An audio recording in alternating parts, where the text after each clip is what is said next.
It's great to be here. You all dialed up perfect weather, and it has been great to be back here. I remember speaking on a very rainy day, commemorating the fall of Saigon and that dark day that we had in both of our histories. And then also here on more celebratory moments as well. So it is so great. But you know, my story is in many ways very similar to so many others that have come to this amazing country seeking freedom, and in many cases fleeing the horrors of communism. My mother experienced that in Cuba, and she saw what it looked like, the evils of communism. She had her brother, my uncle, Angel Miyares, arrested in the middle of the night by the communist secret police, all because he had spoken out against the government. And so, if your family came to this country seeking hope and opportunity, your family is a lot like my family.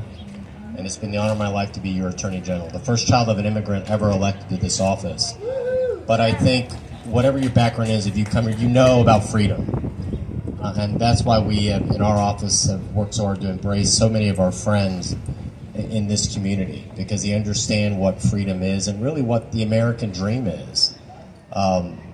My favorite thing to do as Attorney General, I get to do a lot of great, fun things.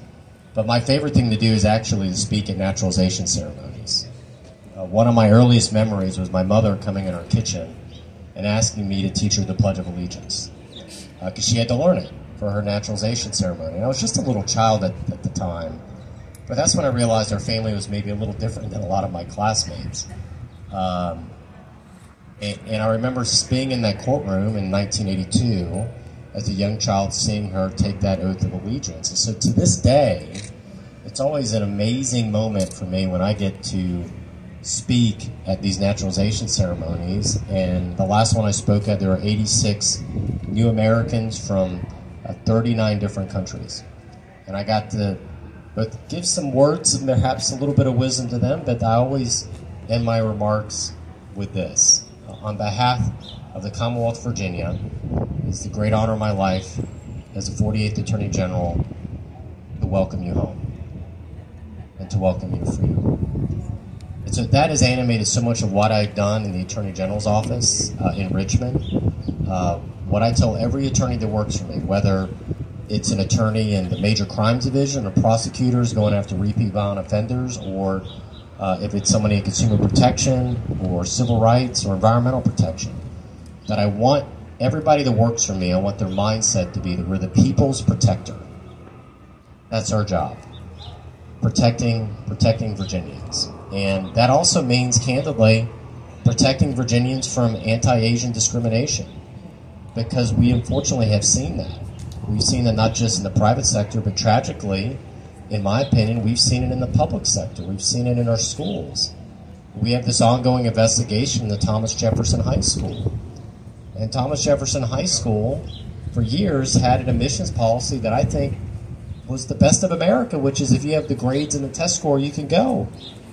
And then the school board changed it. They changed the admissions policy to this equitable system in which they got rid of just your grades and your test score and merit, and they changed it to and they hired this equity consultant out of California, paid this individual several $100,000 worth of work to come up with a new equity admissions policy at Thomas Jefferson High School, one of the great public schools in the entire country. And what they came up with was a system where they said equal outcomes for every student without exception. And to achieve those equal outcomes, you had to be willing to treat some students, in their words, not mine, purposefully unequally. I don't want to live in America where we're treating anybody purposefully unequally. And after they adopted this admissions policy, you saw over a 20-point drop in Asian student enrollment at Thomas Jefferson High School. And so you saw, and I heard this from parents, that I had one mom that shared with me, my daughter has done everything right. She has studied constantly. Her dream is to go to Thomas Jefferson High School. And now I have to tell you, you may not be able to achieve your dream just because, in her case, she was Korean American. I don't want to live in that. I want to live in America like that. So that's why we have this ongoing investigation to protect your civil rights, because the only state-sanctioned form of bigotry today, in my opinion, is anti-Asian bigotry. Because you could see it at Thomas Jefferson High School and some of what's happening in higher ed. It shouldn't be harder to go to college of your choice and your dream just because of what your background is. That is against everything we believe as Americans. That's the promise of America, right? If you come here, you play by the rules, and you work hard, you can chase your dreams. Doesn't matter where you came from. Doesn't matter what your background is. And so that's what I do as Attorney General, as the people's protector. We go after bad criminals, and we go against bad corporate actors as well, but it's also about protecting your civil rights. So it's a real honor to be back, and it's much sunnier weather than when I was here that day when it was pretty rainy out here in the parking lot. So I enjoyed spending some time with you all.